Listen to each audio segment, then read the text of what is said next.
இந்த ஜனாதிபதி தேர்தலிலும் பாராளுமன்ற தேர்தலிலும் எங்களுக்கு கிடைத்திருக்கக்கூடிய பின்னடைவு ஒரு எச்சரிக்கை மணியை தந்திருக்கிறது. இந்த எச்சரிக்கை மணியை நாங்கள் சரியாக புரிந்து கொள்ள தவறினால் எங்களுடைய ஈழத்தமிழ் மக்களுடைய எதிர்காலம் கேள்விக்குறியாகும். காலம் காலமாக அல்லது தியாகங்களின் பேராக அல்லது ஒரு விடுதலை போராட்டத்தின் வழியாக நாங்கள் உறுதிப்படுத்தி இருக்கக்கூடிய தமிழர் அபிலாஷைகளை தமிழ் மக்கள் பேரவையின் தீர்வு திட்டம் முற்றுமுழுதாக உள்வாங்கி இருக்கிறது என்று கூறுவதற்கு இல்லை. மக்களுடனான உரையாடல்களுக்கு தமிழ் தேசிய மக்கள் முன்னணி செல்ல வேண்டும். சிவில் சமூகங்களும் இதிலே பங்களிப்பை செய்ய வேண்டும். ஏற்கனவே எங்களுக்கு மிக வேதனையான அனுபவங்கள் 2 சிவில் சமூக கட்டமைப்புகளில் இருந்து வந்திருக்கின்றன. இனிமேலும் மக்கள் சிவில் சமூகங்களை நம்புவார்களா? பீட்டோம்ஸாக இருக்கலாம், சுனாமி கட்டமைப்பிலே நாங்கள் மேற்கொண்ட முயற்சிகளாக இருக்கலாம், வடக்கு கிழக்கு இணைப்பாக இருக்கலாம். எங்களுக்கு தமிழ் மக்களுக்கு தரப்படக்கூடிய எந்த ஒரு சின்ன நகர்வையும் ஜேவிபி கடந்த காலங்களில் நிராகரித்தே வந்திருக்கிறது. இது வரலாறு. ஜேவிபியினுடைய கட்டுப்பாட்டில் இருந்து என்பிபி மாறவில்லை. இன்னமும் எங்களுடைய ஜனாதிபதி அனுரகுமார திசாநாயக்க ஏகேடி ஜேவிபியினுடைய தலைமையகத்தில் இருக்கக்கூடிய அவருடைய இல்லத்தில் தான் இருக்கிறார். இன்றைக்கும் ஜேவிபியினுடைய போக்குகளை கட்டுப்படுத்துவதிலே அமைச்சராக வராத, பாராளுமன்ற உறுப்பினராக வராத, எந்த பொறுப்பையும் ஏற்றுக்கொள்ளாத தமிழ் தேசிய உணர்வாளர்களுக்கும் நண்பர்களுக்கும் மாலை வணக்கங்கள் உரித்தாகட்டும். மாமனிதர் குமார் பொன்னம்பலம் அவர்களை பற்றி வரவேற்புரையிலும் தலைமை உரையிலும் அவருடைய பணிகள் பற்றியும் குறிப்பாக விடுதலை போராட்டத்தை முன்னெடுத்துக் கொண்டிருந்த போது கொழும்பிலிருந்து அவர் ஆற்றிய பணிகள் மாத்திரமல்ல, அதற்கு முன்னரும் கூட தமிழீழ விடுதலை போராட்டம் முன்னெடுக்கப்படுகின்ற ஆரம்ப காலகட்டங்களிலும் அந்த போராட்டத்தினுடைய தாற்பயத்தை, நேர்மையை, நியாயத்தை உணர்ந்தவராக அவர் ஆற்றிய பணிகளும் எடுத்த முடிவுகளும் வரலாற்று முக்கியத்துவம் வாய்ந்தவை. குறிப்பாக அவர் படுகொலை செய்யப்படுவதற்கு முன்பதாக கொழும்பிலே விடுதலை போராட்டத்தை மிக நியாயத்துடன் உச்ச குரலிலே எடுத்துச் சொல்லி அந்த நியாயத்தை உலகெங்கும் பரப்புவதற்கும் விடுதலை போராட்டத்திற்கு தன்னால் இயன்ற தார்மீக ஆதரவை தருவதிலும் அவர் முனைப்புடன் செயலாற்றியிருந்தார். குறிப்பிட்ட காலப்பகுதியிலே நாங்கள் வன்னி பகுதியிலே ஊடகத்துறையில் பணியாற்றி கொண்டிருந்த போது அவருடைய பேச்சுக்கள், அவர் அளிக்கின்ற விளக்கங்கள் எல்லாம் எங்களுக்கு கிடைக்கப்பெறுகின்ற போது அவரை பற்றிய மிகப்பெரிய பிரமிப்பு எங்களிடம் ஏற்பட்டது. சாதாரணமாக அரசியல்வாதிகள், தமிழ் தலைவர்கள் என்று சொல்லப்படுபவர்கள் அவ்வாறான ஒரு நெருக்கடிமிக்க சூழலிலே எப்படி செயலாற்ற வேண்டும், எப்படி தங்களுடைய குரல்களை வெளிப்படுத்த வேண்டும் என்பதற்கு ஒரு மிகச்சிறந்த உதாரணமாக, முன்மாதிரியாக குமார் பொன்னம்பலம் அவர்கள் தொழிற்பட்டிருந்தார். உண்மையில் இன்றைக்கு மாமனிதர் குமார் பொன்னம்பலம் அவர்களுடைய நினைவு பேருரையை ஆற்ற எனக்கு அழைப்பு கிடைத்த போது எனக்குள் என்னுடைய வாழ்க்கையிலே நான் முதல் தடவையாக 1982ஆம் ஆண்டிலே எனது 9 வயதிலே நான் சந்தித்த முதலாவது அரசியல்வாதி அவர்தான். திருகோணமலையிலே எங்களுடைய குடும்பம் வாழ்ந்து கொண்டிருந்த போது 82ஆம் ஆண்டு ஜனாதிபதி தேர்தலிலே பிரச்சாரத்தை மேற்கொள்வதற்காக அவர் திருமலை சிவன் கோயிலடிக்கு ஒரு கூட்டத்திற்கு வந்திருந்தார். அப்போதுதான் நான் அவரை, ஒரு சிறுவனாக நான் அவரை பார்த்திருந்தேன். என்னுடைய வாழ்க்கையில் நான் முதலாவதாக கண்ட அரசியல்வாதி அவர்தான். அத்தகைய அந்த அரசியல் அறிமுகத்தை தந்தவருக்கு அவருடைய 25வது ஆண்டு நிறைவிலே நினைவுரையாக என்னுடைய பேச்சு அமைவதையிட்டு நான் கால பொருத்தத்தை எண்ணி பார்க்கின்றேன். இன்றைக்கு மாமனிதர் குமார் பொன்னம்பலம் அவர்களுடைய நினைவை நாங்கள் மீட்டுக் கொண்டிருக்கின்ற போது அவர் எப்படி தன்னுடைய பிரதிநிதித்துவத்தை, ஒரு போராட்டம் மிக வேகமாக தியாகங்களுடன் முன்னெடுத்துக் கொண்டிருந்த போது ஒரு பொதுமகனாக, ஒரு மக்கள் பிரதிநிதியாக இருந்து எப்படி தன்னுடைய கடமைகளை செய்தார் என்பது இன்றைக்கு இந்த வரலாற்று சந்திப்பிலே, இன்றைய வரலாற்று பொழுதுகளிலே நாங்கள் மீட்டி பார்க்க வேண்டியிருக்கிறது. அந்த வகையிலேதான் என்னுடைய நினைவு பேருரையை மக்கள் மயப்படுத்தப்பட வேண்டிய அரசியல் என்ற தலைப்பிலே நான் தெரிவு செய்திருந்தேன். இந்த நினைவு பேருரையிலே நான் 5 விடயங்களை முக்கியமாக தொட்டுச் செல்லலாம் என்று நினைக்கின்றேன். ஒன்று, தமிழ் மக்களுடைய, ஈழத்தமிழ் மக்களுடைய அடிப்படை கோரிக்கைகள், அவற்றை பற்றிய புரிதல்கள், எண்ணக்கருக்கள் முதலாவதாகவும், எங்களுக்கு தற்போது பேசுபொருளாக மாறியிருக்கக்கூடிய அல்லது முன்வைக்கப்பட்டிருக்கக்கூடிய அரசியலமைப்பு நகல் வடிவத்தில் உள்ள பிரச்சனைகள் பற்றி இரண்டாவது கட்டத்திலும், இதற்கு மாற்றாக நாங்கள் முன்னெடுக்கப்படுவதாக நாங்கள் பரிந்துரைந்து பார்க்கக்கூடிய தமிழ் மக்கள் பேரவையினுடைய தீர்வு திட்டம், அதை பற்றிய கரிசனைகளை என்னுடைய மூன்றாவது கட்டத்திலும், எவ்வாறு இருந்தாலும் இன்றைய பொழுதுகளில் ஈழத்தமிழர்களுடைய பிரச்சனைகளை பேசுவதற்கு ஆட்சியிலே இருக்கக்கூடிய தேசிய மக்கள் சக்தி அல்லது ஜேவிபியினுடைய பார்வை, அவர்களுக்கூடாக நாங்கள் பெறக்கூடிய சாத்தியங்கள், இவற்றை பற்றி பேசுவதாக என்னுடைய நான்காவது கட்டத்தையும், அதனூடாக மக்கள் மயப்படுத்தப்பட வேண்டிய ஈழத்தமிழர் அரசியலை, குறிப்பாக தேர்தல்களுக்கு அப்பால், அரசியல் கட்சிகளுக்கு அப்பால் கட்டமைக்கப்பட வேண்டிய அரசியலை பற்றி பேசுவதாக என்னுடைய இறுதி பகுதியையும் நான் வடிவமைத்திருக்கின்றேன்.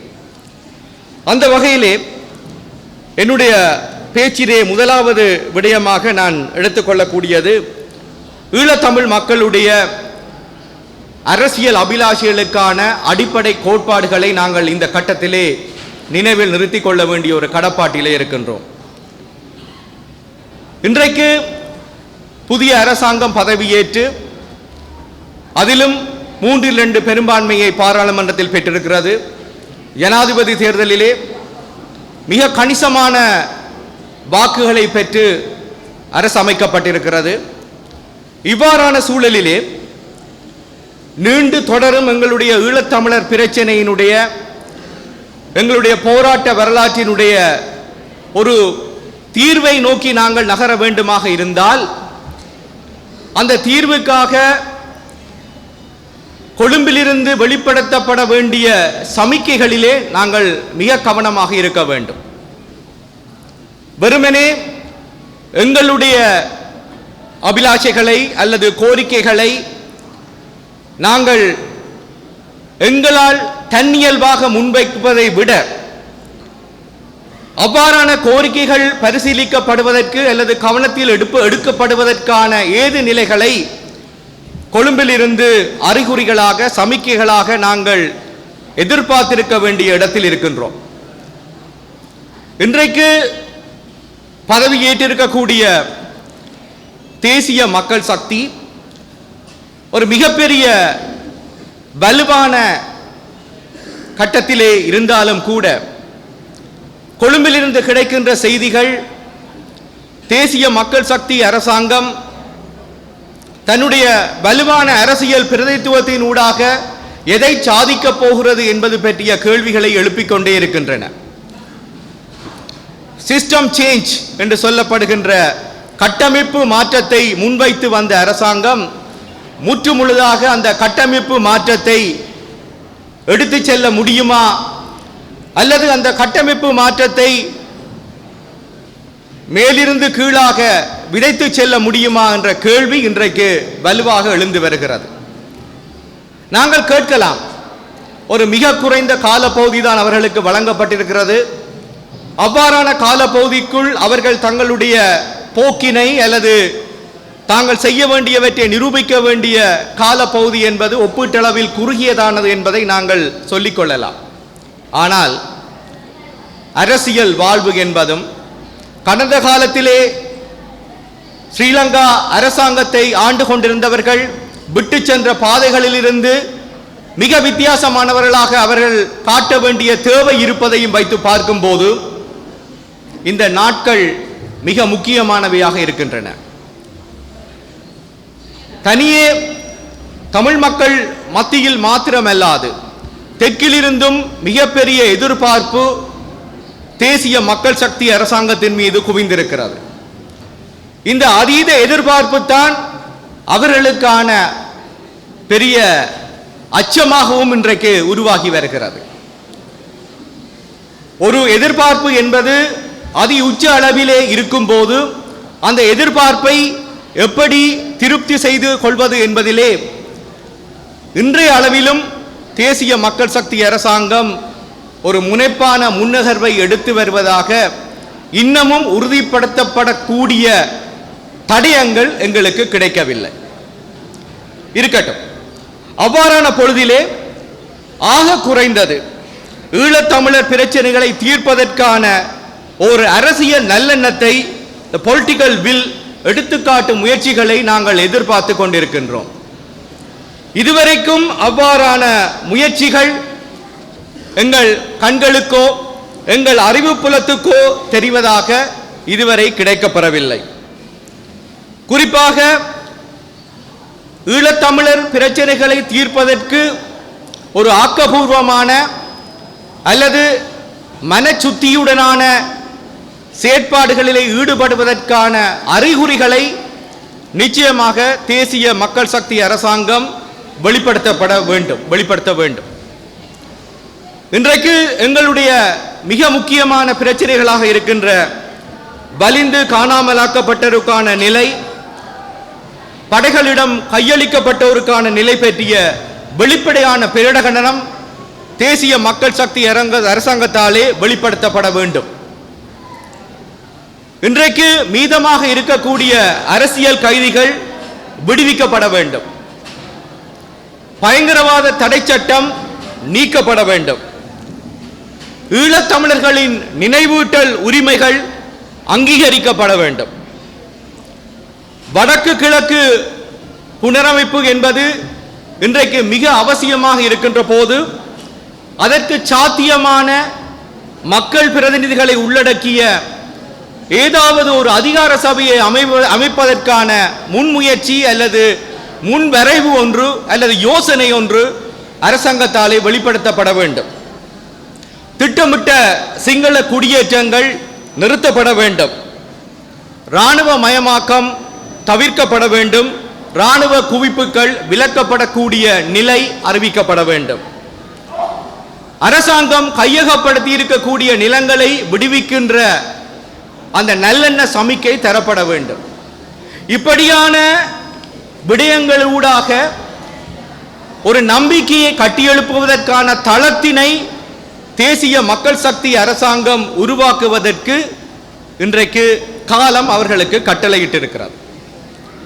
ஆனால் இதுவரை கடந்து வந்திருக்கக்கூடிய நாட்கள் இந்த விடயங்கள் சார்ந்து எங்களுக்கு அர்த்தம் பொதிந்த அல்லது ஆக்கபூர்வமான சமிக்கைகளை இதுவரை தர தவறி இருக்கின்றன என்பதை நாங்கள் இங்கு நினைவில் நிறுத்திக் கொள்ள வேண்டியிருக்கிறது.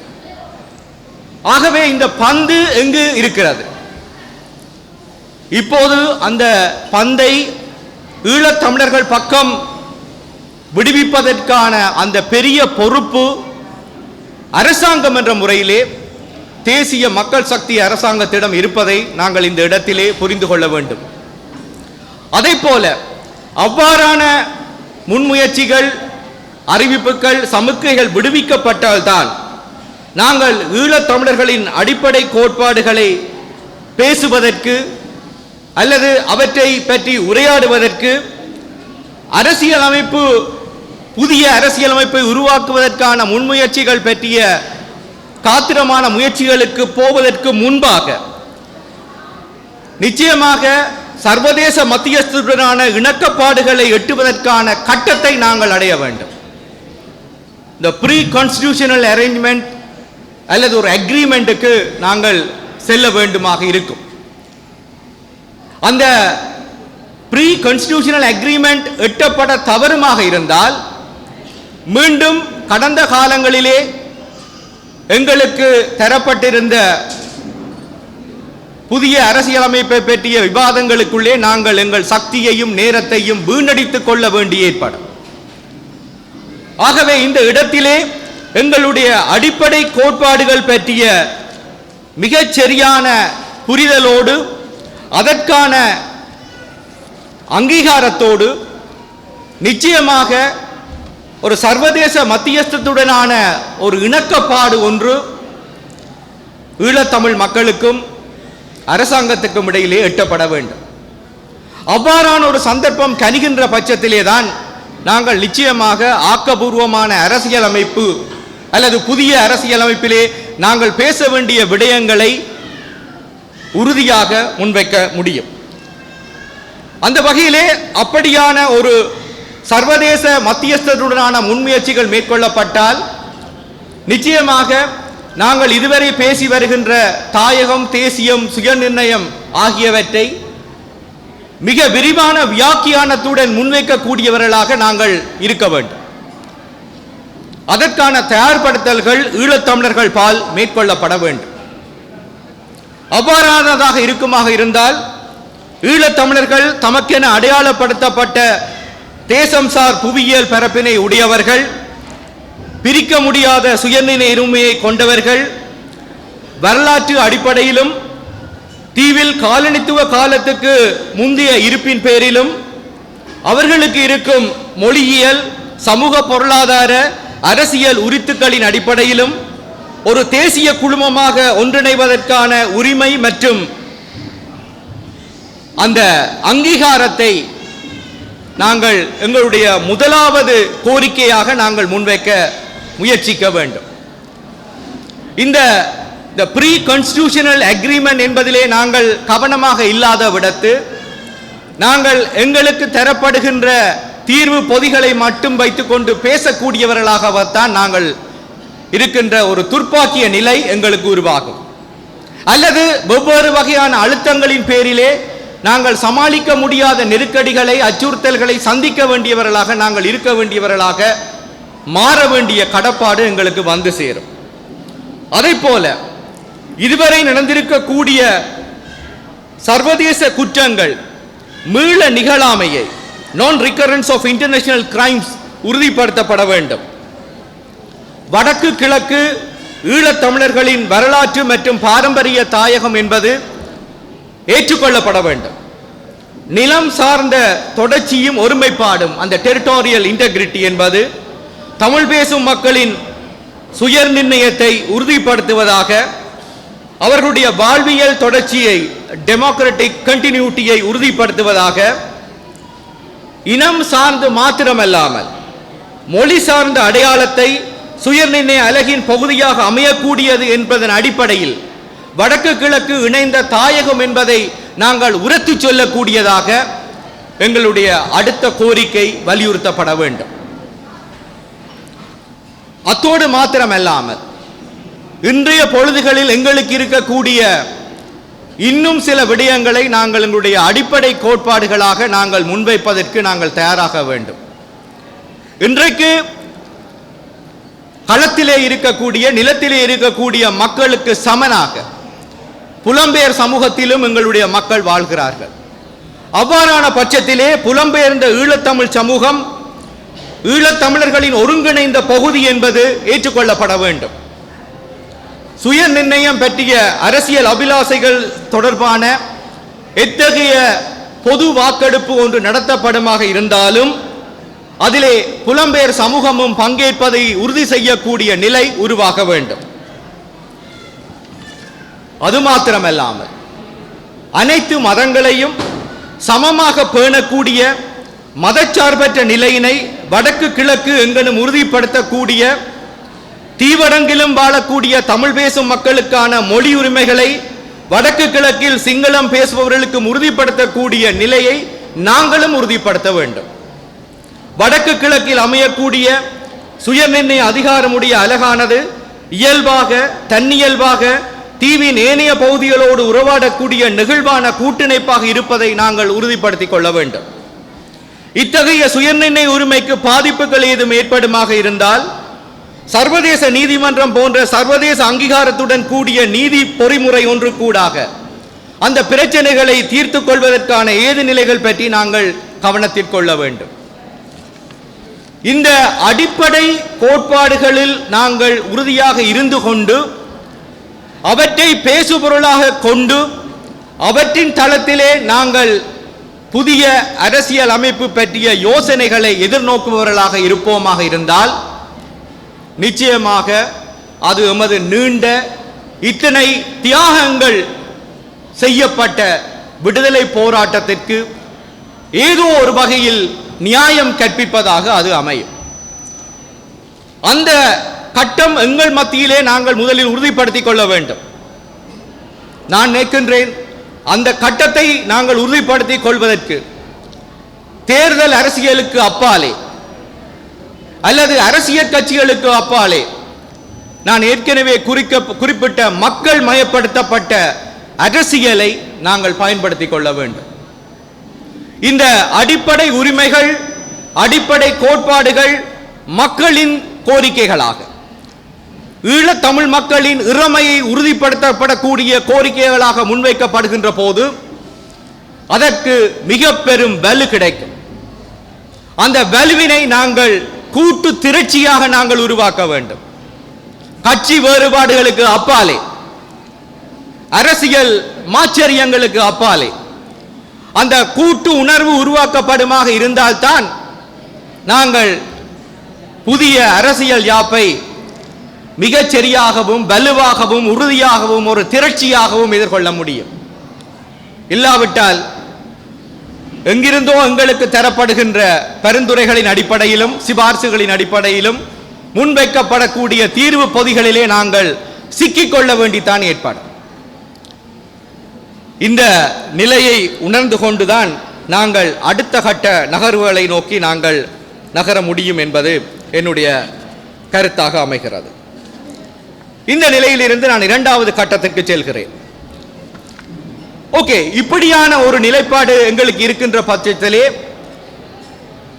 இதுவரை காலத்திலே எங்களுக்கு அதிகமான பேசு பொருளாக இருக்கக்கூடிய கடந்த ஆட்சி காலங்களே முன்வைக்கப்பட்ட அரசியலமைப்பு திருத்தங்கள் பற்றிய நகல் வடிவத்தை பற்றி நாங்கள் இங்கு ஒரு கணம் கருத்தூன்றி பார்க்க வேண்டியிருக்கிறது. வழக்கமாக இந்த விடயத்தை தொடங்கும் போது அந்த ஏதாவது ஒரு பேச்சை தொடங்கும் போது ஆரம்பத்திலே வணக்கம் சொல்வது போல நாங்களும் தவிர்க்க முடியாமல் அந்த ஏக்கிய ராஜ்யவை பேச வேண்டித்தான் இருக்கிறது. இது நாங்களாக விரும்பி பேசுவதல்ல, அதை பேச வேண்டிய கடப்பாடும் அந்த ஏக்கிய ராஜ்யம் என்று சொல்லப்படுகின்ற விடயம் எங்களுக்கு எப்படியான மாய மந்திரங்களை சூழ்ச்சிகளை சூட்சுமங்களை இந்த ஒற்றையாட்சி அரசியலமைப்பு வடிவத்துக்குள்ளே தர காத்திருக்கிறது என்பதை நாங்கள் புரிந்து கொள்வதற்கு இந்த வார்த்தையினுடைய பொருள் பொதிந்த அர்த்தங்களை நாங்கள் கட்டுடைத்து பார்க்க வேண்டியிருக்கிறது. டீகன்ஸ்ட்ரக்ஷன். நாங்கள் யாருக்கும் ஈழத்தமிழர் உரிமையை இறைமையை எந்த அரசியல் கட்சிக்கும் நாங்கள் விட்டுக் கொடுக்கவில்லை. ஈழத்தமிழர்களுடைய இறைமையை எந்த தனிப்பட்ட அரசியல்வாதிக்கும் நாங்கள் விட்டுக் கொடுக்கவில்லை. ஈழத்தமிழர் மக்களுடைய இறைமை யாருக்கும் காவு பொருளாக இதுவரை கையளிக்கப்படவில்லை. அவ்வாறான சந்தர்ப்பத்திலே நிர்தாட்சியமாக சில விடயங்கள் பேசப்படுவது பற்றி மக்கள் மத்தியிலே மிகச்சரியான புரிதல்கள் உருவாக்கப்பட வேண்டும். நான் ஏன் இந்த விடயத்தை சொல்கிறேன் என்றால், தேசிய மக்கள் சக்தி அரசாங்கம் தான் சந்தித்து வருகின்ற நெருக்கடிகள் அச்சுறுத்தல்கள் மத்தியிலே இன்னமும் ஒரு சுதந்திரமான முடிவெடுக்க திராணியற்ற ஒரு அரசாங்கமாகத்தான் கண்களுக்கு தெரிகிறது. நேற்றைக்கு துணைவேந்தர்களுடனான சந்திப்பிலே பிரதமர் ஹரிணி கலந்து கொண்டிருந்த போது ஒரு விடயத்தை முன்வைத்ததாக எனக்கு அறிய கிடைத்தது. அதாவது, இனிமேல் புதிய பல்கலைக்கழகங்கள் வேண்டாம், புதிய பீடங்கள் வேண்டாம், புதிய துறைகள் வேண்டாம், புதிய பாடங்களை இப்போதைக்கு ஆரம்பிக்காதீர்கள். இனிமேல் எங்களுடைய பல்கலைக்கழகங்களை தூர தூர மாகாணங்களுக்குள்ளே ஆரம்பிக்காமல் சிட்டி பேஸ்ட் யூனிவர்சிட்டிஸ், நகரங்களை அண்மித்ததாக ஆரம்பியுங்கள் என்று சொல்கின்ற ஒரு நிலைமை இருந்ததாக அறிய கிடைத்தது. இது மாலிமா அரசாங்கம் சந்தித்து வருகின்ற உள்ளக நெருக்கடிகளை எடுத்து காட்டுகிறது. இது மாத்திரமல்ல, எங்களுக்கான உணவுப் பொருள் தட்டுப்பாடாக இருக்கலாம், எரிபொருள் விலையிலே இருக்கக்கூடிய தளம்பல்களாக இருக்கலாம், அல்லது ஒரு தீர்மானகரமான முயற்சிகளை முன்னெடுப்பதிலே இத்தனை அதிகாரத்தை மக்கள் கொடுத்திருந்தும் அந்த அதிகாரத்தின் பேராலே நடவடிக்கைகளுக்கு செல்கின்ற தயக்க நிலையை நாங்கள் இங்கு புரிந்து கொள்ள வேண்டும். கடந்த புதுவருட பிறப்பிலே ஜனாதிபதி மக்களுக்கு ஆற்றிய உரையிலே அவர் இன்னமும் பிரச்சனைகளை தான் பேசிக் கொண்டிருக்கிறார். பிரச்சனைகளுக்கு அரசாங்கம் முன்வைத்திருக்கின்ற தீர்வுகளை அவருக்கு அப்படியான ஒரு அதிகார பலம் கிடைத்திருக்கிறது. ஒரு புல்டோசர் போல மூவ் பண்ணலாம். ஆனால் இன்னமும் அந்த புல்டோசர் ஸ்டார்ட் பண்ணப்பட இல்லை, நிக்குது. அவர் இன்னமும் பிரச்சனைகளை விளங்கப்படுத்தி கொண்டிருக்கிறார் எங்களுக்கு, மக்களுக்கு. இந்த பிரச்சனைகளுடைய தாற்பயங்களை பேசிக் கொண்டிருக்கிறார். இவ்வாறான சூழலிலே ஈழத்தமிழ் மக்களுடைய பிரச்சனைகளை தீர்ப்பதற்கான அரசியல் தீர்வு ஒன்றை தேசிய மக்கள் சக்தி முன்வைக்குமா அல்லது பேசுமா அல்லது புதிய அரசியல் அமைப்பின் ஊடாக அதற்கான காத்திரமான செயற்பாடுகளை முன்னெடுக்குமா என்றால் எங்களுக்கு சந்தேகங்கள் இருக்கத்தான் செய்கின்றன. ஏற்கனவே ஒரு தகவல் வந்திருக்கிறது. நாங்கள் புதிய அரசியலமைப்பை பற்றின ஆரம்ப கட்ட வேலைகளை 3 வருடங்களுக்கு ஒத்திவைத்திருக்கிறோம் என்று கூறிக்கொண்டிருக்கிறார்கள். என்றாலும் கூட எங்கள் தரப்பிலே நாங்கள் தயாராக வேண்டியிருக்கிறது. ஈழத்தமிழ் மக்களுடைய தரப்பிலே என்றால் எங்களுக்கு இருக்கக்கூடிய அரசியல் பிரச்சனைகள், முட்டல்கள், மோதல்கள், பிரச்சனைகள் அது கட்சிகளுக்குள்ளும் கட்சிகளுக்கு அப்பாலும் புதிய புதிய வடிவங்களிலும் எங்களை ஆக்கிரமித்துக் கொண்டே வருகின்றன. இவ்வாறான சூழலிலே ஆக குறைந்தது இந்த 3 வருடங்களையாவது பயன்படுத்தி கொண்டு எங்களுடைய தமிழ் மக்களுடைய அடிப்படை அரசியல் அபிலாஷைகளை மக்கள் மயப்படுத்தி கொண்டு ஒரு தமிழ் அரசியலை கட்டமைக்க வேண்டிய ஒரு வாய்ப்பாக நாங்கள் இந்த கால பகுதியை பயன்படுத்திக் கொள்வதுதான் புத்திசாலித்தனமானது. அவ்வாறான பொழுதிலே நாங்கள் கேட்டுக்கொண்டிருக்கின்ற அறிந்து கொண்டிருக்கின்ற இன்னொரு விடயம், தேசிய மக்கள் சக்தி அரசாங்கம் தன்னுடைய புதிய அரசியலமைப்பு முயற்சிகளை ஆரம்பிக்குமாக இருந்தால் அது ஏற்கனவே திட்டமிடப்பட்டிருக்கின்ற, பேசப்பட்டிருக்கின்ற அல்லது கசியவிடப்பட்டிருக்கின்ற அரசியலமைப்பு மாதிரி வடிவத்தின் ஊடாகத்தான் நகர்வுகளை செய்யும் என்பதை நாங்கள் அறிய கிடைக்க கூடுமாக இருக்கிறது. ஏனென்றால் அந்த மாதிரி அரசியல் நகலை உருவாக்குவதிலே இன்றைய ஜனாதிபதியும் பங்கெடுத்திருக்கிறார். அதில் இன்னொரு உபரி தகவல், இன்றைய பிரதமரும் அதனுடைய உபகுழு ஒன்றிலே அங்கத்தவராக இருந்திருக்கிறார். ஆகவே தேசிய மக்கள் சக்தி அரசாங்கம் ஏற்கனவே பேசப்பட்டிருக்கிற, கசியவிடப்பட்டிருக்கிற அல்லது உரையாடப்பட்டிருக்கக்கூடிய மாதிரி வடிவத்தை ஏதோ ஒரு வகையிலே உள்வாங்க அல்லது அதை அடித்தளமாக கொண்டு தன்னுடைய முயற்சிகளை மேற்கொள்ள அது முயற்சிக்க கூடும். அதற்கான தடயங்கள் தெரிகின்றன. குறிப்பாக தமிழர்கள் தரப்பிலிருந்து இந்த மாதிரி வடிவமைப்பிலே அதிக பங்களிப்பு செய்திருப்பவராக கருதப்படுகிற தமிழரசு கட்சியினுடைய முன்னாள் பாராளுமன்ற உறுப்பினர் சுமந்திரனையும் இணைத்துக் கொண்டு அவர்கள் அதனை முன்னெடுப்பதற்கான வாய்ப்புகள் அதிகமாக இருக்கின்றன. ஏற்கனவே சுமந்திரனது தோல்வியை மக்கள் கவலையோடு பார்த்தார்களோ இல்லையோ, NVP அரசாங்கம் பார்த்திருக்கிறது. ஏனென்றால் திரு சுமந்திரனுடைய பங்களிப்பு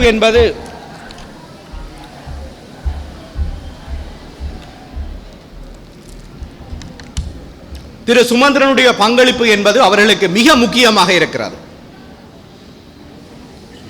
அப்ப அந்த வகையிலே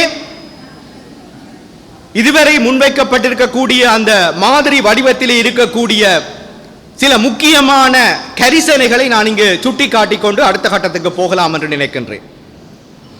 இந்த chapter 1, the people, the state and sovereignty என்ற பகுதியிலே the state என்றதிலே சொல்லப்படுகிறது. நான் நீ திருப்பியும் ஏகே ராஜ்யவை பேசுகிறேன் என்று நினைக்க வேண்டாம், ஆனால் அதை சொல்லித்தான் போக வேண்டியிருக்கிறது. ஏனென்றால் இந்த பிரியாம்பிள், இந்த மாதிரி வடிவமைப்புடைய அறிமுக கட்டம் என்பது ஒரு வகையிலே இந்த வடிவமைப்பு எப்படி இருக்க போகிறது என்பதை தெளிவாக எடுத்துக்காட்டக்கூடிய வார்த்தை பிரயோகங்களை உள்ளடக்கி இருக்கிறது. Sri Lanka Ceylon is a free, sovereign and independent republic which is an ஏக்கிய ராஜ்ய ஒருமித்த நாடு consisting of the institutions of the center and the provinces which shall exercise power as laid down in the constitution. In this article, ஏக்கிய ராஜ்ய ஒருமித்த நாடு means a state which is undivided and indivisible. ஒருபோதும் பிரிக்கப்படாத, இனிமேலும் பிரிக்க முடியாத நாடு. And in which the power to amend the constitution or to repeal and replace the constitution shall remain with the legislature and the people of Sri Lanka. அது இலங்கை மக்களுக்கானதாக as provided in this constitution என்று அது உரக்க சொல்கிறது. இந்த இடத்திலே undivided and indivisible இந்த வார்த்தை பிரயோகங்கள் முன்வைக்கின்ற விடயம் நாங்கள் காலங்காலமாக தமிழ் மக்கள் சார்பிலே முன்வைக்கப்பட்டு வந்திருக்கக்கூடிய உச்சபட்ச சுயநிர்ணய உரிமை அல்லது ஒரு கான்ஃபெடரேஷன், ஒரு இணைப்பாட்சிக்காக நாங்கள் கேட்டுக்கொண்டிருக்கக்கூடிய நிலைமையை பற்றி எதிர்காலத்தில் எந்த கட்டத்திலும் ஒரு பேச முடியாத, உரையாட முடியாத அல்லது அதை குற்றமாக முன்வைக்க தலைப்படுகின்ற நிலையை உருவாக்கிக் கொள்கிற காரணமாக அமைகிறது. ஆகவே ஏக்கிய ராஜ்யம் என்பது நாங்கள் வெறுமனே ஒரு வார்த்தையாக அல்லது சாதாரண ஒரு வார்த்தை பிரயோகமாக நாங்கள் எடுத்துக்கொள்ள முடியாது. அது அதற்கான விளக்கத்தை சொல்கின்ற போது, பொருட்கோடலை செய்கின்ற போது, இன்டர்பிரேட் பண்ணும் போது undivided and indivisible என்ற வார்த்தைகளை சொல்கிறது. ஒருபோதும் பிரிக்கப்படாத, இனிமேலும் பிரிக்கப்பட முடியாத, அதுக்கான வாய்ப்புகளை அறவே இல்லாமல் செய்கின்ற ஒரு ஒற்றையாட்சி அரசியல் அமைப்புக்குள்ளே நாங்கள் சிக்கப்பட வேண்டி இருக்க போகிறது. இது பற்றி நாங்கள் மிக தெளிவாக உணர்ந்திருக்க வேண்டும். இதே போல 2-3 விடயங்களை சொல்லி நான் இந்த பிரச்சனை இதை நாங்கள் இன்றைக்கு நாங்கள் கரிசனைக்குள் எடுத்துக்கொள்ள வேண்டும் என்று நாங்கள் பார்க்க வேண்டும். இன்னும் ஒரு மிக முக்கியமான விடயம், பௌத்தத்தை முன்னுரிமைப்படுத்தி பௌத்தத்தை நாட்டினுடைய தேசிய மதமாக பிரகடனப்படுத்துகின்ற நிலை. பௌத்தம், அந்த பௌத்தத்திற்கு அதி உச்ச முன்னுரிமைகள் கிடைக்கப்பெறுமாக இருந்தால் நாளைக்கு நாங்கள் இன்றைக்கு எதிர்நோக்கி இருக்கக்கூடிய மரபு சார்ந்த விடயங்கள், எங்களுடைய வாழ்விடங்கள், எங்களுடைய வழிபாட்டு இடங்களிலே ஒரு புத்தர் சிலை முன்னுக்கு வைக்கப்படுமாக இருந்தால் அந்த இடத்திலே நாங்கள் பின்வாங்க வேண்டிய நிலை உருவாகும். எங்களுடைய அடிப்படை வழிபாட்டு உரிமைகள் மறுக்கப்பட வேண்டிய ஒரு நிலைமை ஒன்று இன்னமும் சட்ட ரீதியாக, அரசியலமைப்பு ரீதியாக உறுதிப்படுத்தக்கூடிய நிலை உருவாகும். திரு சுமந்திரன் அவர்கள் பாராளுமன்றத்தில் பேசும்போது சொன்னார், நாங்கள் கொடுத்துட்டோம், அது பௌத்தம் இருக்கட்டும். இதெல்லாமே யாருக்கு கொடுக்கிறது? ஈழத்தமிழர் உரிமையை தனிப்பட்ட பாராளுமன்ற உறுப்பினர்கள் யாருக்கும் தாரை வார்த்து கொடுத்து விட முடியாது. எந்த ஒரு அரசியல் கட்சியும் தன்னியல்பாக தன் முடிவிலே தாரை வார்த்து விட முடியாது. இது ஒட்டுமொத்த திரட்சியின் வடிவமாக முன்வைக்கப்பட வேண்டும் என்று நான் கூறியதும் அதனால் தான். அந்த வகையிலே இதே போல இன்னும் ஒரு விடயத்தை நான் சுட்டிக்காட்ட விரும்புகின்றேன். Chapter 6, Principles of State Policy and Fundamental Duties. It is a fundamental duty of the state to refrain from promoting in any manner ethno-nationalism in the country, directly or indirectly. The state shall promote civic nationalism and liberal patriotism based on most enlightened religious and secular principles, fundamental human rights and cosmopolitanism. இந்த இடத்திலே இந்த அரசியல் யாப்பிலே சொல்லப்படுகின்ற இன்னொரு விடயம் ethno-nationalism. இன தேசியம் பற்றி நாங்கள் பேசுவதற்கு இனி இடம் இருக்காது. ஓகே, ஒரு வகையில் அது நல்லம். எப்படி சிங்கள பெருந்தேசியவாதம் முன்வைக்கப்படுவதற்கு அல்லது சிங்கள பெருந்தேசியவாதத்தை முன்வைத்துக் கொண்டு அடிப்படைவாதிகள் உருப்பெறுவதற்கு இந்த கட்டமைப்பு, இந்த அரசியலமைப்பு சில தடைக்கற்களை போடலாம். ஆனால் அதே வேளையில் எங்களுடைய நிலைப்பாடு என்ன? எங்களுடைய அரசியல் தமிழ் தேசிய அரசியல். அப்போ எங்களுடைய எத்னோ நேஷனலிசம் என்பது இந்த அரசியல் யாப்பினூடாக தடுக்கப்படுகிறது என்பதை நாங்கள் தெளிவாக புரிந்து கொள்ள வேண்டும். இதற்கான பொருட்கோடல்களை தேடி போகும்போது எதிர்காலத்திலே இந்த அரசியல் யாப்பு ஏற்றுக்கொள்ளப்படுமாக இருந்தால் நாங்கள் தமிழ் தேசியத்தை பேசுவதற்கு கூட முடியாதவர்களாக அல்லது தமிழ் தேசியம் சார்ந்து அதை முன்னகர்த்துவதற்கு முடியாதவர்களாக அல்லது எதுவித எங்களுடைய கோரிக்கைகளையும் நாங்கள் முன்வைப்பதற்கு முடியாதவர்களாக தடுக்கப்படுவதற்கு, சட்ட ரீதியாக தடுக்கப்படுவதற்கு இந்த அரசியல் யாப்பு வழிவகுக்கும். அதே போல இன்னும் ஒரு முக்கியமான விடயம், சாப்டர் 11, the second chamber என்று சொல்லப்படுகிறது. There shall be a second chamber which shall consist of 55 members appointed and elected in accordance with the provisions of the constitution. இந்த இரண்டாவது சபை என்பது உண்மையில் தமிழ் மக்களுக்கு எதை தரப்போகிறது? இந்த பாராளுமன்றத்திலேயே போய் நாங்கள் எதுவும் செய்ய முடியாத நிலை இருக்கும் போது இரண்டாவது சபை மாகாண சபைகளில் இருந்து தெரிவு செய்யப்படக்கூடிய உறுப்பினர்களை கொண்டு நிரப்பப்பட்டுக் கொண்டிருக்கும் போது அந்த இரண்டாவது சபையினூடாக ஈழத்தமிழர்களுடைய அபிலாசைகள் அல்லது உரிமைகள் அல்லது கோரிக்கைகளை நாங்கள் எங்கே முன்வைக்கப் போகின்றோம்? இது எங்களை இன்னும் நெகிழ்வும் தளர்ச்சியும் உருவச் செய்கின்ற நடவடிக்கை, எங்களை டைலூட் பண்ணுகின்ற ஒரு முயற்சியாக அமையும். ஆகவே இந்த விடயங்களின் ஊடாக நாங்கள் மிக அவதானமாக இருக்க வேண்டியிருக்கிறது. அதே போல டெரிட்டரி ஆஃப் ஸ்ரீலங்கா பற்றின ஒரு குறிப்பை நான் இங்கே உங்களுக்கு குறிப்பிட்டு சொல்ல விரும்புகிறேன். The territory of Sri Lanka is constituted of its geographical territory, including the provinces as set out in the AAA schedule of the Constitution and including its territorial waters and airspace, together with such additional territory as may be acquired in future. Sri Lanka shall have all rights recognized by law, custom and usage pertaining to its territory. இதுங்க முக்கியமானது. No provincial council or other authority may declare any part of the territory of Sri Lanka to be separate state or advocate or take steps towards the secession of any province on part thereof from Sri Lanka. எங்களுடைய தமிழ் மக்களுடைய அபிலாசைகளிலே மிக அடிப்படையானது சுயநிர்ணய உரிமை. அந்த சுயநிர்ணய உரிமையை பேசாமல் விடுவதற்கு, தடுப்பதற்கு இந்த அரசியல் யாப்பு எங்களுக்கு இன்னும் ஒரு இடத்திலே ஒரு பொறியை வைக்கிறது. ஏற்கனவே அரசியல் அமைப்பின் ஆறாவது ஷரத்தினூடாக நாங்கள் எங்களுடைய கோரிக்கைகளை கூட, எங்களுடைய பேச்சுக்களை கூட சுதந்திரமாக முன்வைக்கப்பட முடியாத நிலைக்கு ஆளாகி இருக்கின்ற போது எங்களை மேலும் நெருக்கடிக்குள்ளும் சிக்கலுக்குள்ளும் மாட்டி விடுவதாக, அல்லது எங்களுடைய அடிப்படை அபிலாஷைகளை முன்வைப்பதற்கு நாங்கள் எந்த முயற்சிகளையும் எதிர்காலத்தில் மேற்கொள்ள முடியாத வகையிலே எங்களை தடுத்து வைத்திருப்பதற்காக இந்த அரசியல் யாப்பு இந்த விடயங்களை சுட்டி நிற்கிறது. இதே போல நிறைய விடயங்கள்.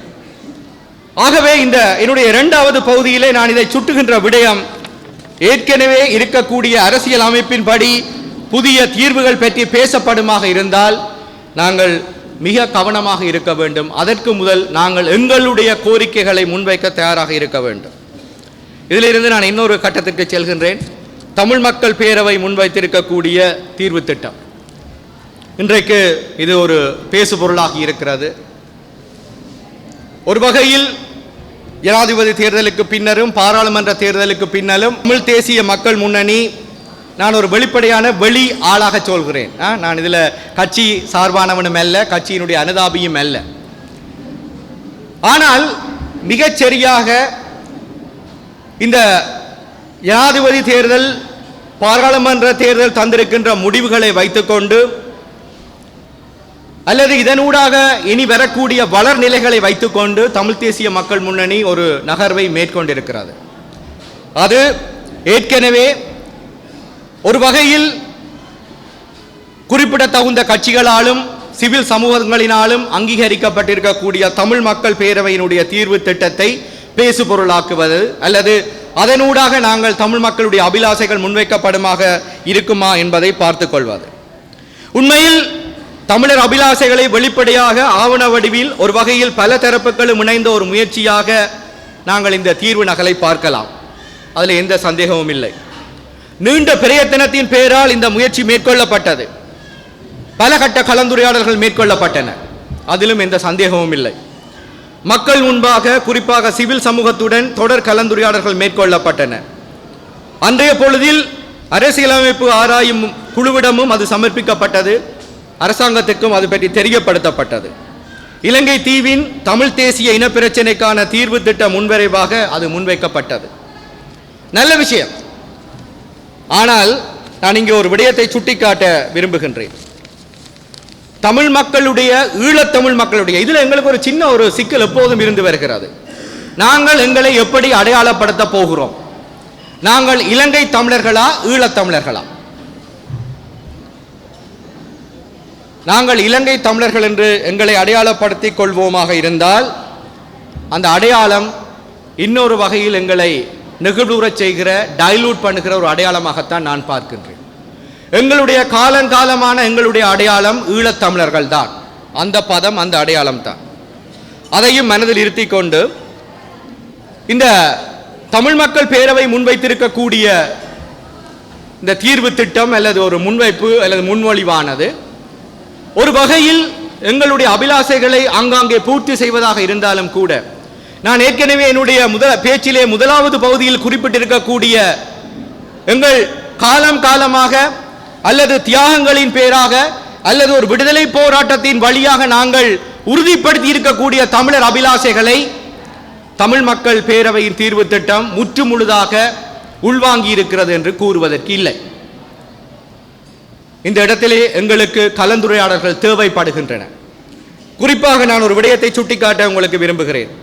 அவசரகால அதிகாரங்கள் 21.1 அரசியலமைப்புக்கு முரணாக மாநில அரசாங்கம் ஒன்று சமஷ்டியிலிருந்து பிரிவதற்கான நடவடிக்கைகளில் ஈடுபடுகிறது என்றும் அவ்வாறான பிரிவு உடனடியானது ஒன்று என மத்தியின் தலைவர் திருப்திப்படுமிடத்து அவர் அவசரகால நிலையினை பிரகடனப்படுத்தலாம். அவ்வாறு பிரகடனப்படுத்தப்படும் இடத்து ஆளுநர் நிறைவேற்று அதிகாரங்களையும் மற்றும் முதலமைச்சரின் மாநில அமைச்சரவையின் அதிகாரங்களையும் அந்த நிலைமைகளுக்கு ஏற்றவாறு கையகப்படுத்தலாம். இந்த சரத்து நினைக்கின்றேன் இதிலே மீண்டும் அந்த தொடர் கலந்துரையாடலுக்கு பிறகு வந்த இறுதி வடிவத்திலே அது எப்படி இடம்பெற்றிருக்கிறது என்பது எனக்கு தெரியாது.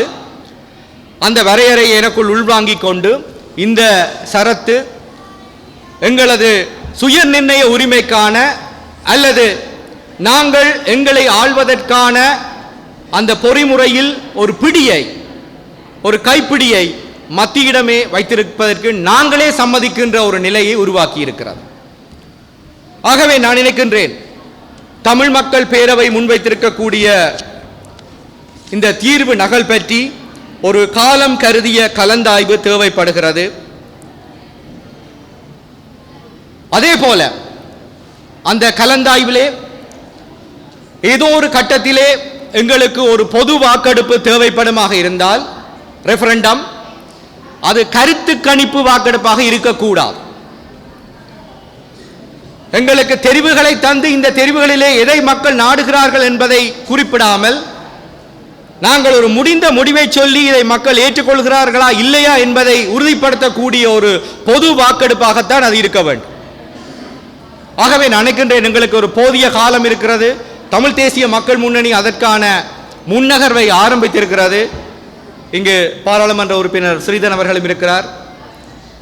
அதே போல ஏனைய கட்சிகளுடனும் அது பரந்துபட்ட கலந்துரையாடல்களை மேற்கொள்ள வேண்டும். தனியே கட்சிகளுடனான உரையாடலாக அதை மட்டுப்படுத்திக் கொள்ளாமல் மக்களுடனான உரையாடல்களுக்கு தமிழ் தேசிய மக்கள் முன்னணி செல்ல வேண்டும். இது தனியே தமிழ் தேசிய மக்கள் முன்னணிக்கான பொறுப்புடைமை அல்ல. ஏனைய கட்சிகளும் இந்த பொறுப்புடைமையிலே தங்கள் பங்களிப்பை செய்ய வேண்டும். சிவில் சமூகங்களும் இதிலே பங்களிப்பை செய்ய வேண்டும். ஏற்கனவே எங்களுக்கு மிக வேதனையான அனுபவங்கள் 2 சிவில் சமூக கட்டமைப்புகளிலிருந்து வந்திருக்கின்றன. இனிமேலும் மக்கள் சிவில் சமூகங்களை நம்புவார்களா என்ற கேள்வி நியாயமாக இன்றைக்கு எழுந்திருக்கிறது. அவ்வாறான சூழலில் எப்படி இந்த கலந்துரையாடலை மக்கள் மயப்படுத்தப்பட்ட உரையாடல்களை மக்களுக்கான தெளிவுறுத்தல்களை எப்படி வழங்கப் போகிறோம், யாரை நோக்கி நாங்கள் செல்ல போகிறோம் என்பது மிக கடினமான பணியாக அமையப் போகிறது. ஆனால் செய்ய வேண்டியது, இது அவசியம் செய்ய வேண்டிய பணியாக அமைய வேண்டியது. இந்த இடத்திலே தான் நான் நினைக்கின்றேன் ஊடகங்களின் பங்களிப்பு மிக பலமாக வலுவாக தேவைப்படுகிறது. இன்றைக்கு எங்களுடைய ஊடக பிரதானிகள் இருக்கிறார்கள், பிரதம ஆசிரியர்கள் இருக்கிறார்கள், ஊடக உரிமையாளர்கள் இருக்கிறார்கள். இந்த கலந்துரையாடல்களை ஊடகங்கள் முன்கொண்டு செல்ல வேண்டும்.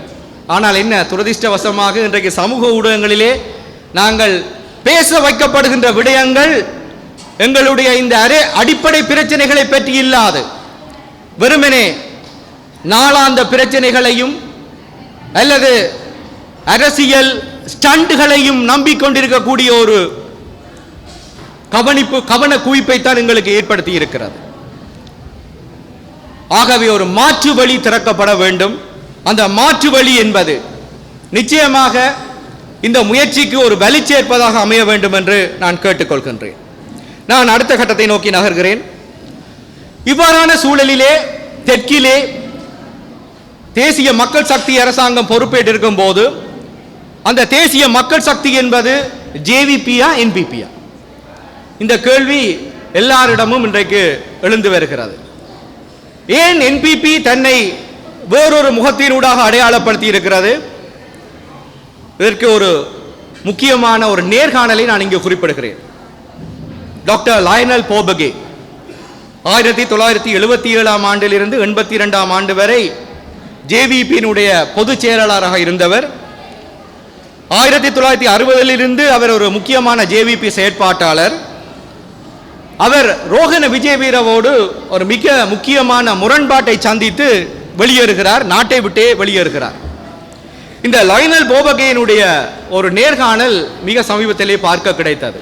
அந்த நேர்காணலை மேற்கொண்டவர் நிர்மல் ரஞ்சித் தேவஸ்ரீ, எங்களுடைய பல்கலைக்கழக கூட்டமைப்பினுடைய முக்கிய பிரதானியாக இருந்தவர். ஒரு வகையில் தன்னை இடதுசாரி என்றும் கூறிக்கொள்வார்கள். ஜேவிபியும் அப்படித்தான் சொல்லுது, தன்னை ஒரு மார்க்சிஸ்ட் என்று தான் தன்னை முதலிருந்து அடையாளப்படுத்தி கொண்டு வர முயற்சிக்குது. ஆனால் இன்றைக்கு என்பிபியில் அது வேறு மாதிரியான ஒரு முகத்தை காட்ட புறப்பட்டு நிற்கிறது.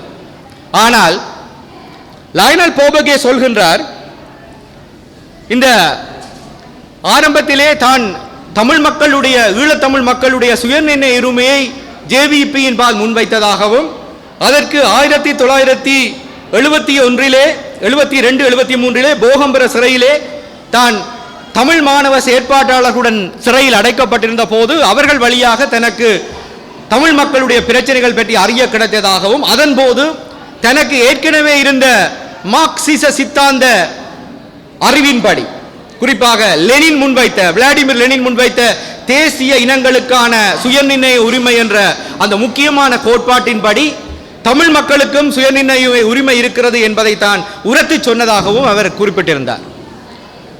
இந்த போக்கிலே ஜேவிபியினுடைய ஒரு கொள்கையாக அந்த கோட்பாட்டு தொகுதிக்குள்ளே தமிழ் மக்கள் அல்லது இலங்கையில் இருக்கக்கூடிய தேசிய இனங்கள் தங்களுக்கு சுயநிர்ணய கொண்டிருக்கின்றன என்பதும் குறிப்பிடப்பட்டிருக்கிறது. ஆனால் 82 ஆண்டு ஜனாதிபதி தேர்தலிலே ஜேவிபி கண்ட பின்னடைவு, அதற்கு அதைத்தான் அவர் காரணமாக கூறுகிறார். சிங்கள பெருந்தேசியவாதத்துக்குள்ளே ஜேவிபி அள்ளுண்டு போனதுக்கு காரணமாக இருந்தது அல்லது தோல்வி முகத்தை சந்திக்க நேர்ந்தது காரணமாக இருந்தது தமிழ் மக்களுடைய சுயநிர்ணய உரிமையை அங்கீகரித்திருந்ததுதான் என்று சொல்லி லயனல் போபகே முன்வைத்த அந்த சுயநிர்ணய கோட்பாடு பற்றிய அந்த விடயம் ஜேவிபியினுடைய அந்த கோட்பாட்டு தொகுதியில் இருந்து நீக்கப்படுகிறது. அது தொடராமல் போகிறது. அதை எதிர்த்து லயனல் போபகே வெளியேறுகிறார். அவர் மீண்டும் வந்தார். இப்போ அவர் இலங்கையில் தான் இருக்கிறார். ஆஸ்திரேலியாவிலும் இலங்கையிலும் அவர் வாழ்ந்து கொண்டிருக்கிறார். அவர் இங்கே வந்து கொண்டிருக்கும் போது ஒன்றை சொல்கிறார். என்னென்றால் அதான் முக்கியமானது. லயனல் போபகே சொல்கிறார், அறகலைய போராட்டத்தின் பின்னர், குறிப்பாக என்பிபி ஆரம்பமானதன் பின்னர் என்பிபியினுடைய போக்கிலே நிறைய மாற்றங்கள் ஏற்பட்டு விட்டன என்று சொல்கிறார். அதாவது அது பழைய ஜேவிபி இல்லை, இது ஒரு புதிய என்பிபி என்று அவர் அதை சொல்கிறார். அவர் அதை சொல்கின்ற போது அவர் அதை தெளிவாக சொல்கிறார். இப்போது இருக்கிற என்பிபி அதிகம் வெளிப்படைத்தன்மையானது, கலந்துரையாடல் வழிகளை கொண்டது, தொழில் வான்மையாளர்களோடு ஆலோசிக்கின்ற போக்கினை கொண்டிருப்பது என்று போபகே சொல்கிறார். இந்த அடிப்படையில் அவர் தன்னை என்பிபியோடு சேர்த்துக் கொள்ளவில்லை. அவர் தன்னை எப்பவும் வெளியில தான் வச்சிருக்கிறார். அவர் சொல்றார் என்றால் தமிழ் மக்கள் விடயத்தில் அவர்களுக்கான பிரச்சனைகளை இருப்பதை ஒத்துக்கொள்வதில் என்பிபிக்கும் ஜேவிபிக்கும் இடையிலே வலுவான வேறுபாடுகள் இருப்பதாக கூறுகிறார். அதற்கு அவர் இன்னொரு விடயத்தையும் சுட்டிக்காட்டுகிறார். என்பிபி வைத்திருக்கிற கூட்டணிவிலே இப்போது சிங்கள பெருந்தேசியவாத சக்திகள் இல்லை என்றும் அவர் சொல்கிறார். ஆனால் லயனல் போபகே எதை மறைக்க முற்படுகிறார்? இதுதான் முக்கியமான கேள்வி. லயனல் போபகே போல நிறைய பேர், ஜேவிபியோடு இணைந்து இயங்கியவர்கள் நிறைய பேர் இப்போது மீண்டும் இலங்கை வந்திருக்கிறார்கள், இலங்கையிலே இயங்கிக் கொண்டிருக்கிறார்கள். அவ்வாறானவர்கள் சொல்கின்ற ஒரு முக்கியமான விடயம், ஜேவிபி பழசு, என்பிபி புதுசு. இப்ப என்பிபி வேற. என்பிபியும் அதைத்தான் விரும்புது. மணி போய் திசை காட்டி வந்துட்டு மாலிமா வந்துட்டு, மணி போய் மாலிமா வந்துட்டு, கலர் மாறிட்டு பர்பிள் கலருக்கு போயாச்சு. இதெல்லாம் மாற்றமாண்டு பார்த்தால் இங்குதான் தெற்கில் இருக்கக்கூடிய நண்பர்களோடு உரையாடும் போது, குறிப்பாக இடதுசாரி நண்பர்களோடு உரையாடும் போது அவர்கள் சொன்ன விடயம், ஜேவிபியினுடைய கட்டுப்பாட்டில் இருந்து என்பிபி மாறவில்லை. இன்னமும் எங்களுடைய ஜனாதிபதி அனுரகுமார திசாநாயக்க ஏகேடி ஜேவிபியினுடைய தலைமையகத்தில் இருக்கக்கூடிய அவருடைய இல்லத்தில் தான் இருக்கிறார். இன்றைக்கும் ஜேவிபியினுடைய போக்குகளை கட்டுப்படுத்துவதிலே அமைச்சராக வராத, பாராளுமன்ற உறுப்பினராக வராத, எந்த பொறுப்பையும் ஏற்றுக்கொள்ளாத டில்வின் சில்வா இன்றைக்கும் மிக முக்கியமான அந்த கடிவாளத்தை கைகளில் வைத்திருக்கிறார். ஜேவிபி பாராளுமன்ற உறுப்பினர்களை யாழ்ப்பாணத்திலிருந்து கூட சொன்னார்கள், இவர்கள் யாராக இருந்தாலும் தெரிவு செய்யப்பட்டாலும் நாங்கள் மாற்றுவோம். ஜேவிபி அந்த கட்டுப்பாட்டை, கடிவாளத்தை இன்னமும் கைகளில் வைத்திருக்கிறது. நீங்கள் என்பிபியினுடைய கொள்கைகள், கோட்பாடுகள் அல்லது அதனுடைய தேர்தல் விஞ்ஞாபனத்தை பார்க்கும் போதெல்லாம் ஜேவிபி ஒரு இடத்துல சறுக்கி கொண்டே போகுது. எந்த இடத்துல சறுக்குது என்றால் 233 பக்க தேர்தல் விஞ்ஞாபனத்திலே 193ஆம் பக்கத்திலே ஒரு இடத்திலே அரசியலமைப்பு திருத்தம் பற்றி சொல்கிறது. எது? புதிய அரசியலமைப்பை உருவாக்குவதற்கு நாங்கள் முயற்சி எடுப்போம் என்று சொல்கிறதை ஒழிய எந்த இடத்திலும் எவ்வாறான அரசியலமைப்பு வரப்போகிறது அல்லது இங்கு தேசிய இனங்களுக்கான அதிகார பங்கீடுகள் எப்படி அமையப் போகின்றன, எதை பற்றியும் ஜேவிபி வெளிப்படையாக பேசுவதற்கு தயாராக இல்லை. அதனுடைய எந்த ஆவணத்திலும் புதிய அரசியல் யாப்பு பற்றி அதிக வியாக்கியானங்கள் எதுவும் குறிப்பிடப்பட்டிருக்கவில்லை. அப்படியான ஒரு சந்தர்ப்பத்திலே நாங்கள் எதை நம்பி புதிய அரசியல் யாப்பின் ஊடாக நாங்கள் பயணிக்க நாங்கள் எங்களை தயாராக்கிக் கொள்ள வேண்டும். இங்குதான் எங்களுடைய அடிப்படை கோரிக்கைகள் பற்றின அந்த புரிதலும் அதிலே நாங்கள் காட்டக்கூடிய அதிக விசுவாசத்தன்மையும், இது எங்களுடைய ஈழத்தமிழ் மக்களுடைய இறமை சார்ந்த விடயம் என்ற புரிதலும் எங்களுக்கு இருக்க வேண்டும். ஆகவே இந்த ஜேவிபி என்பது என்பிபியினுடைய தொடர்ச்சியாகத்தான் இருக்கிறது. இதிலே நான் இன்னொரு விடயத்தையும் உங்களுக்கு குறிப்பிட்டு சொல்லலாம். இன்றைக்கும் எங்களுக்கு அயல் தேசமான இந்தியாவிலே பாரதிய ஜனதா கட்சி ஆட்சியில் இருந்தாலும் அந்த பாரதிய ஜனதா கட்சியினுடைய நர்வ் சென்டராக இருப்பது பற்றி இன்றைக்கும் RSS இருப்பதைத்தான் அவர்கள் குறிப்பிடுகிறார்கள், ராஷ்டிரிய சேவா சங். இதை பாரதிய ஜனதா கட்சியின் உயர் தலைவர்கள் மறுக்கிறார்கள். ஆனாலும் எந்தகைய ஆசீர்வாதமும் RSS-இடமிருந்து பெற்றுக்கொள்ளத்தான் வேண்டும் என்பது அங்கு முக்கியமானதாக இருக்கிறது. அது அமைச்சர்களை தெரிவு செய்வதாக இருக்கலாம், நரேந்திர மோடி தொடர்ந்து பிரதமராக இருப்பதாக இருக்கலாம். RSS-இனுடைய ஆசீர்வாதமும் வழிகாட்டலும் அங்கு முக்கியமானவையாக இருக்கின்றன. என்பிபிக்கும் ஜேவிபி எப்படியான வகிபங்கை கொண்டிருக்கிறது என்பதை பற்றி நாங்கள் ஆராய்ந்து பார்க்க வேண்டியிருக்கிறது. ஜேவிபியினுடைய கடந்த கால செயற்பாடுகள் எங்களுக்கு தரப்படக்கூடிய அடிப்படை உரிமைகளை கூட தருவதற்கு ஜேவிபி பின்னடித்தது, எதிர்ப்பு தெரிவித்தது, அவற்றை நீர்த்து போக செய்தது. அது பீட்டோம்ஸாக இருக்கலாம், சுனாமி கட்டமைப்பிலே நாங்கள் மேற்கொண்ட முயற்சிகளாக இருக்கலாம், வடக்கு கிழக்கு இணைப்பாக இருக்கலாம். எங்களுக்கு தமிழ் மக்களுக்கு தரப்படக்கூடிய எந்த ஒரு சின்ன நகர்வையும் ஜேவிபி கடந்த காலங்களில் நிராகரித்தே வந்திருக்கிறது. இது வரலாறு. இந்த வரலாற்றை நாங்கள் எப்படி புரிந்து கொள்ள போகிறோம் என்பதில் தான் நாங்கள் ஜேவிபியோடு அல்லது என்பிபியோடு நாங்கள் எதிர்காலத்திலே செய்ய போகின்ற கலந்துரையாடல்களில் நாங்கள் கவனமாக இருக்க வேண்டும். இந்த விடயங்கள் ஈழத்தமிழ் மக்களிடம் அதிகம் பேசப்பட வேண்டும். இவை வெறுமனே மகாநாடுகளிலோ அரசியல் கட்சிகளிடமோ அல்லது கட்சி தலைமைகளிடமோ பேசப்படுகின்ற விடயங்களாக இல்லாமல் மக்கள் மயப்படுத்தப்பட்ட ஒரு அரசியல் உருவாக்கப்பட வேண்டும் என்றால் அந்த தளத்தில் இருந்து ஈழத்தமிழ் மக்களுடைய இறமை முன்வைக்கப்பட வேண்டுமாக இருந்தால், சிலவேளை நாளைக்கு நாங்கள் கான்ஃபெடரேஷன் ஒன்றை வைக்கும் போது, சிலவேளை நாங்கள் எங்களுடைய உச்சபட்ச அதிகார பங்கீட்டை பற்றி நாங்கள் கேட்கும் போது, இது மக்களிடம் இருந்துதான் வந்திருக்கிறது என்பதை நாங்கள் உரத்தி சொல்லக்கூடியதாக இருக்கும். அதற்காக நாங்கள் பாடுபட வேண்டும். இது தனித்து கட்சிகளிடம் இருந்தான கோரிக்கையாக மாத்திரமல்லாது ஒட்டுமொத்த தமிழ் மக்களின் குரலாக அது முன்வைக்கப்பட வேண்டும். எவருக்குமான சமரசமாக இது இல்லாது காலங்காலமாக ஈழத்தமிழ் மக்கள் முன்வைத்து வந்திருக்கும் ஒட்டுமொத்த குரலாக அது முன்வைக்கப்பட வேண்டும். எந்தவித பிரயோசனங்களும் இல்லாத 13ஆம் திருத்த சட்டத்தை கூட நடைமுறைப்படுத்த வழிவகையற்ற அரசியல் அமைப்பில்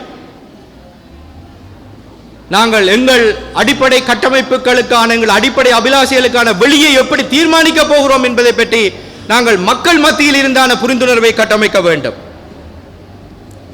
இந்த வழியிலே எங்களுக்கு ஒரு காலமிட்ட கட்டளை. சில சமயங்களிலே எங்களுக்கு தோல்விகள் சில செய்திகளை சொல்லி செல்லும். அந்த வகையில் இந்த ஜனாதிபதி தேர்தலிலும் பாராளுமன்ற தேர்தலிலும் எங்களுக்கு கிடைத்திருக்கக்கூடிய பின்னடைவு ஒரு எச்சரிக்கை மணியை தந்திருக்கிறது. இந்த எச்சரிக்கை மணியை நாங்கள் சரியாக புரிந்து கொள்ள தவறினால் எங்களுடைய ஈழத்தமிழ் மக்களுடைய எதிர்காலம் கேள்விக்குறியாகும். அந்த வகையிலே இந்த விவாதங்களை நாங்கள் தொடர்ந்து முன்னெடுத்து செல்ல வேண்டும். இதிலே நான் ஒரு விடயத்தை குறிப்பிட்டு என்னுடைய பேச்சை முடிக்கலாம் என்று நினைக்கின்றேன். தேசிய தலைவர் பிரபாகரன் 2002ஆம் ஆண்டு மாவீரர் நாள் உரையிலே குறிப்பிட்ட ஒரு விடயத்தை கூறி என்னுடைய உரையை முடிக்கலாம் என்று நினைக்கின்றேன். ஒரு தனித்துவமான மக்கள் சமூகம் என்ற ரீதியில் எமது மக்கள் சுயநிர்ணய உரிமைக்கு உரித்தானவர்கள். சுயநிர்ணய உரிமை உள்ளான புறமான 2 அம்சங்களை கொண்டது. உள்ளான சுயநிர்ணய கோட்பாட்டின் அடிப்படையில் எமது தாயக நிலத்தில் எமது மக்கள் தம்மை தாமே ஆளக்கூடிய பூரண சுயாட்சி அதிகாரத்துடன் ஒரு தீர்வு முன்வைக்கப்பட்டால் நாம் அத்திட்டத்தை சாதகமாக பரிசீலனை செய்வோம் என்று அவர் கூறியிருக்கிறார். அது தவறினால் தான் அவர் அடுத்த கட்டத்தை பற்றியும் அதிலே குறிப்பிட்டிருக்கிறார். இன்றைக்கு விடுதலை புலிகள் இன்று இல்லாவிட்டாலும் அந்த மக்கள் ஆணை, அந்த மேண்டேட் இன்றைக்கு எங்களிடம் இருக்கிறது. ஈழத்தமிழர்களுடைய இறமை எங்களிடம் இருக்கிறது. தேர்தல் அரசியலை மையப்படுத்திய அணுகுமுறைகளுக்கு அப்பால் வரலாற்று வகை போன்றொன்றுக்கு ஊடாக நாங்கள் அனைவரும் தயாராக வேண்டும். கடந்த அரசியலமைப்பு உருவாக்கங்களிலே அது 47, 72, 78 இருக்கலாம். தமிழ் மக்கள் பங்கேற்றிருக்கவில்லை. தமிழ் மக்கள் பங்கேற்க வெளியும் இருக்கவில்லை. நாங்கள் கடுமையான எதிர்வினைகளை வெளிப்படுத்தி இருந்தோம். அவ்வாறான சந்தர்ப்பத்தில் இனிமேல் முன்வைக்கக்கூடிய விடயத்திலும் நாங்கள் பார்வையாளராக இருக்க முடியாது. அதிலே எங்களுடைய காத்திரமான பங்களிப்பு இருக்குமாக இருந்தால் நாங்கள் அதை எப்படி செய்ய போகிறோம் என்பதை பற்றிய தெளிவு எங்களிடம் இருக்க வேண்டும். அந்த வகையிலே போராட்ட வடிவங்கள் மாறலாம், ஆனால் போராட்ட இலட்சியம் மாறாது என்ற தேசிய தலைமை, எங்கள் தேசத்தின் தலைமையில் அந்த வார்த்தைகளுக்கு மதிப்பு கொடுத்து நாங்கள் எங்கள் முயற்சிகளை முன்னெடுக்க வேண்டும் என்று கேட்டுக்கொண்டு விடைபெறுகிறேன். நன்றி.